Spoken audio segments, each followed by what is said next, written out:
Welcome to NCLEX Map, your go-to hub for nursing education and NCLEX success.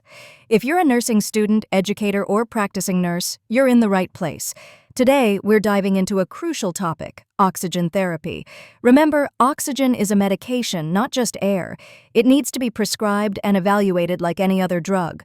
Our goal? To give the right amount of oxygen, not just more. For most adults, we aim for an oxygen saturation of 94 to 98%.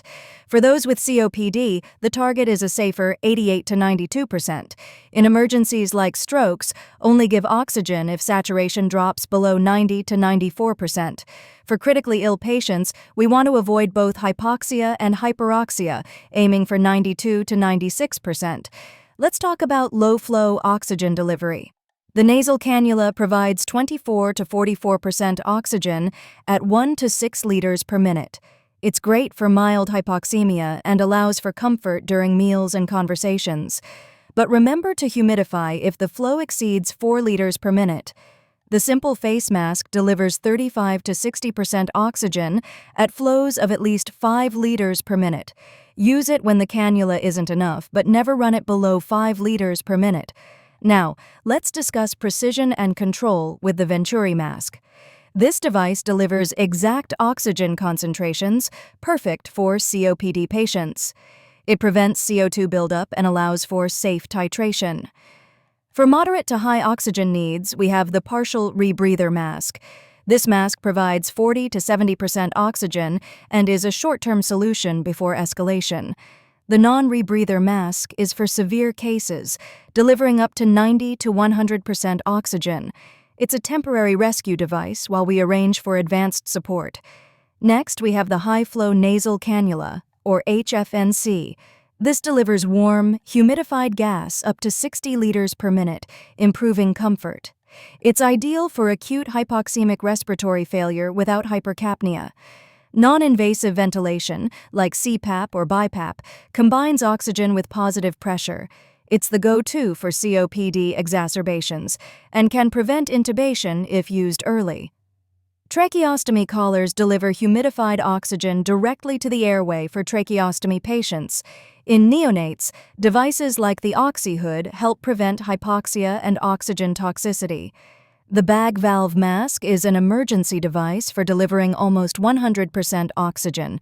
For chronic conditions, home oxygen therapy can improve survival and quality of life. Always educate patients on fire safety and equipment care. When titrating oxygen, start with the device that matches the patient's needs. Reassess frequently and document every adjustment. Oxygen is a drug. Keep oxygen away from flames and heat sources and use humidification when needed. Monitor for dryness and pressure injuries and document everything. Now, let's apply what we've learned through NCLEX scenarios. Scenario 1. A 72-year-old with COPD has SpO2 of 86% on room air. Use a Venturi mask at 28% to target 88 to 92% saturation. Scenario 2.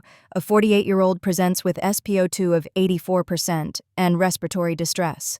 The best action is a non-rebreather mask at 15 liters per minute for quick high FiO2. Scenario 3. A 61-year-old with chest pain has SpO2 of 97%. Do not apply oxygen. Instead, obtain an ECG and follow cardiac protocols. Scenario 4. A 6-month-old with RSV has SpO2 of 88% with nasal flaring. Start low-flow nasal prongs at 1 to 2 liters per minute, aiming for 90% or higher. Scenario 5. A 58-year-old post-abdominal surgery has SpO2 of 91%. Elevate the head of the bed and start low-flow nasal cannula to maintain saturation. Scenario 6. A 64-year-old with a cuffed tracheostomy shows SpO2 of 89%.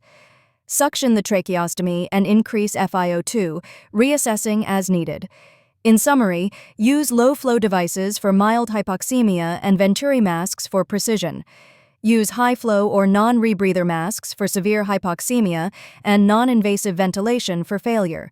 Always match your intervention to the patient's physiology, not just the monitor. Oxygen is powerful, but safety and rationale must guide every decision. Thank you for watching NCLEX Map, where nursing knowledge meets clinical mastery. If you found this lesson helpful, like, share, and subscribe to support our mission. Turn on notifications so you never miss our next advanced NCLX learning series. Remember, every breath you give a patient is a moment of healing.